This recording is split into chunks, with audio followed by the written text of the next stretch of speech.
Why do I labor for hours on end? Wrestling words for a meaning to tend. Some do it for glory, some do it for fame. But I fought for my family name. My art has been a passion since high school to learn how to draw and paint my life, or what I wished my life could be.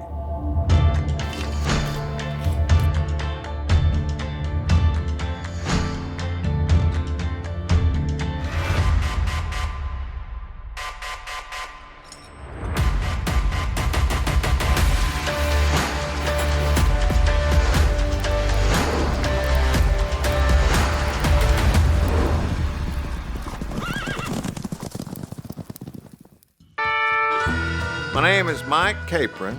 We're in Sheffield, Texas. I was introduced to art when I was in high school. Great friends who lived down the street in Artesia, New Mexico, who gave me my first real art book. And that was probably the first introduction to the art I wanted to pursue. And it was a book called Charles Marion Russell by Harold McCracken. I still have the book, still look at it. And it was the first time that I ever realized that you could live a life riding and roping, which was two of my immediate passions, and then paint them. So this made a connection with me that was real strong. When I graduated, I had the option of an agriculture scholarship, and I did pursue it for a while, but it just wasn't me, and it wasn't what I wanted. And so I left college and went directly to the ranches, went straight to cowboying. We started out working on farms at 50 cents an hour. Day wages were $5 a day. In 1964, I hired on from the Mescalero Apache Indian Reservation at Ruidoso. A wonderful job. And when I got that job, I thought, this is where I'm gonna be from now on. This was the happiest I ever was. I think there was 700 sections on the Indian Reservation.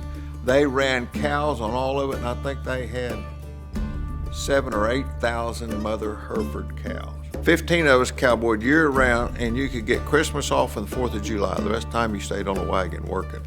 And I thought it was great. I thought, this is perfect. This is just where I want to be from now on. And I'd probably still be there, but Uncle Sam, United States Draft Board, found me. They wanted me in 30 days. I said, oh, no, I can't get ready in 30 days. I'm a businessman. I have business I got to tend to. They said, well, you better get wrapped up in 30 days, kid, because we're coming after you.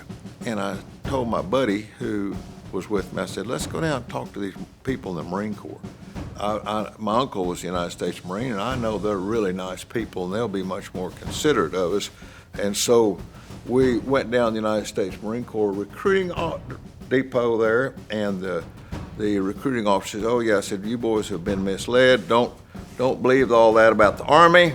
You can join the Marine Corps for 3 years instead of 2, and we will show you much more excitement, and we'll show you things you never dreamed you would ever see, and we'll take you around the world showing you all these things, and we'll give you a 6-month deferment. I told Wally, I said, isn't that a good deal? That's a lot better deal. So we joined the Marine Corps for 3 years. In that 6 months, I took off and I went to Montana, and I pursued as much Charlie Russell art as I could. I just went and looked for every original Charlie Russell I could find and studied all the originals. And it was stuff I could connect to personally. I said, yeah, this is me, this is what I want to do. Went to boot camp, and I thought, you know, before we joined the Marine Corps, I said, there ought to be something I can do to practice my art while I'm in the service. And at that time, there was a correspondence course called the Famous Artist School. I would do lessons all week when I had time in the service, and then send them in to them, and they would review them and send them back to me with corrections and give me another assignment. And when I went to Vietnam, I was very fortunate to be with a very good outfit. One instance, I did get so fearful one night that I thought, we're probably not going to make it out of this situation. this could very easily be the end of all of us. I was raised a good American Christian boy, but I never needed God until I got on that hill that night. And I said, God, I'm ready to die. I'm not afraid of dying, but I wouldn't mind a few answers as to why we're going to die here. I'm not upset at these people. I'm not mad at them. I know good and well that this is war and this is what happens, but is there a reason why we have to do this? And there was no great voices, there was no great lights, there was nothing except a peace that fell over me. And in that calm was also the voice and the message that, you're right, son, this could be your last night. This could be it. But don't worry, this is the first day of eternity, and I'm going to take care of you from now on. And that comfort came over me and has grown every day since then. So I'm thankful for that night in Vietnam, because I don't pick up a paintbrush now that I don't ask God if that's the right color or if it's not the right thing to do, or why am I painting? What's my passion for painting? What's my passion for riding this horse?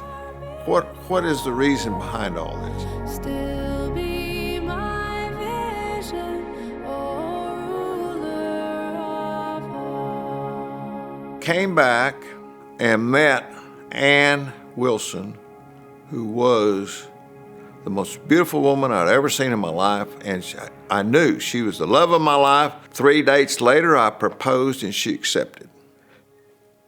What? Y'all stop for lunch? I'm going to answer this real quick. Yeah, sure. Wait, Ann, come here and hold my hand, honey. So after we'd been married probably 10 years, I probably had 25 paintings that I thought, I wonder if I can sell any of these things. Somebody said, you need to take them to John Iman at Iman Gallery in San Angelo, Texas. So I took them to John Iman and I said, what do you think? He said, well, Mike, he said, I've got all these I need. I just don't need any more of this type of art. And I said, well, do you know where I could go where I might improve these things, to where I could sell some of them, or where I might get a little education? He said, you call Jan Herring in Clint, Texas. And he said, you tell her that I sent you.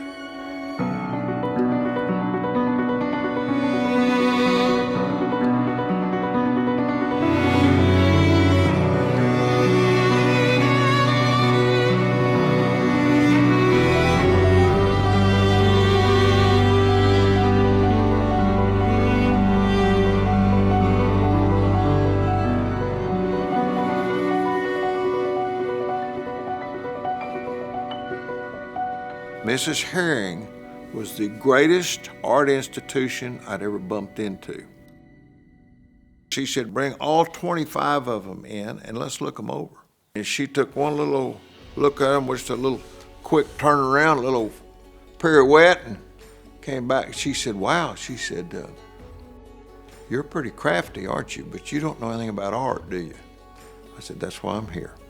And so she said, good, be here next Saturday morning at 9 o'clock. And we're going to study every Saturday, and I'm going to give you a week's worth of work, and you're going to paint and then bring them back on Saturdays for critique and visitation. And she said, okay, now one thing's for sure. There won't be no more of this cowboy crap. She said, we're going to paint portraits, landscapes, and still lifes. Now, after 2 years, Mrs. Herring was so strong that I could paint just like her, and she could paint just like me. We could sign each other's paintings in many respects, and for 2 years we did that routine. But that wasn't the me. That wasn't what I wanted to do. And I told her, I said, I'm like a sponge. I'm soaked up, and I can't absorb anything else. And so I left, and they had this big art show in El Paso called the Roundup, and there was Mrs. Jan Herring. And I was going, oh no. All of my paintings were straight, hardcore cowboy paintings. And she said, oh, you're in the show? And I said, yes, ma'am. She said, where you at? I want to see your paintings.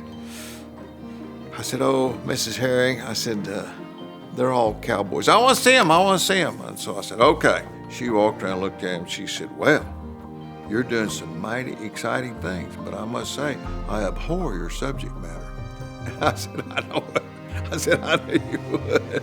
And she was just a woman who could tell me anything, anywhere, and I knew she was dead on. She was just, I would tell her that, but I don't like that, Mrs. Herring. And she would say, you don't know what you like yet, Mike. You haven't learned to see. Once you learn to see, you will change and love the beauty of the situation. We all have a little compartment in the back of our head, somewhere in the brain, that's memory drawing. Mrs. Herring was the one that introduced me to it, so right away I knew that I didn't need a camera anymore. My camera was my crutch. And so I did enhance this memory drawing since Jan Herring. And this is one of my fun exercises now, is to get an idea. If I'm going to the ranch every day or I'm looking, if I'm looking, I'm retaining. I'm looking, seeing, and retaining information. And so this is part of that learning curve that Mrs. Herring was so strong about passing on.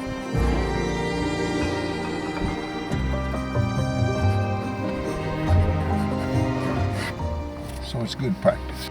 The whole story is very, very important.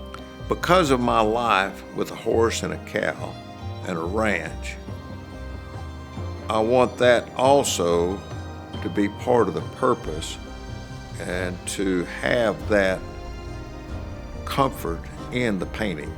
I want a connection with people. The whole storyline. What is your message? Mrs. Herring told me, she said, don't pick up a brush if you ain't got nothing to say.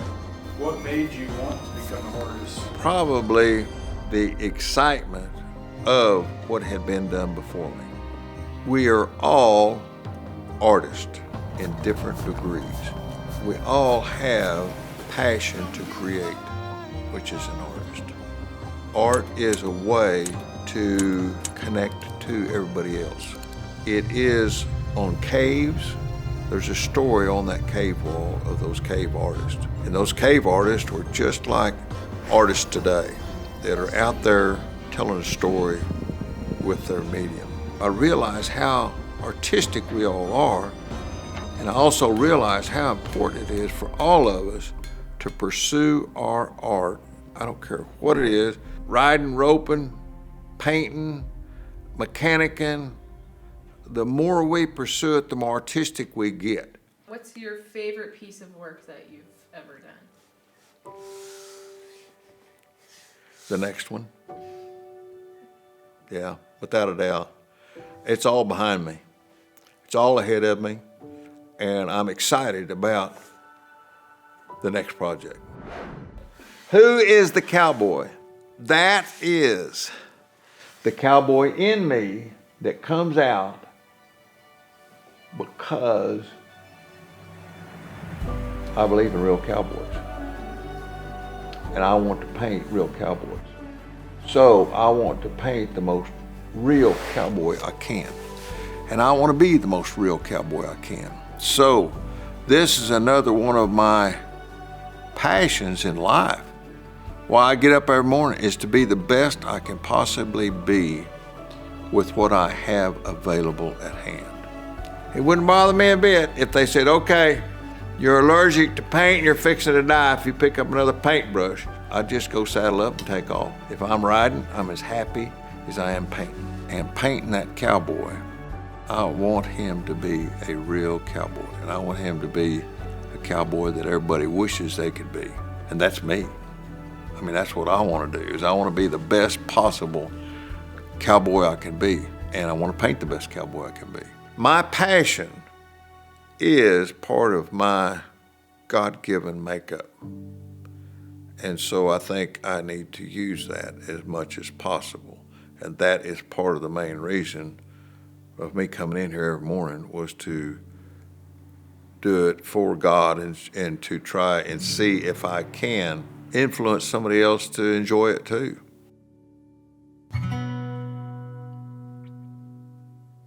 Some do it for glory, some do it for fame. So I create for few friends in my family, my God and my sanity. I fight for my family name. My name is Mike Capron, and I am a maker. This ain't my first rodeo. Perfect. That was it right there.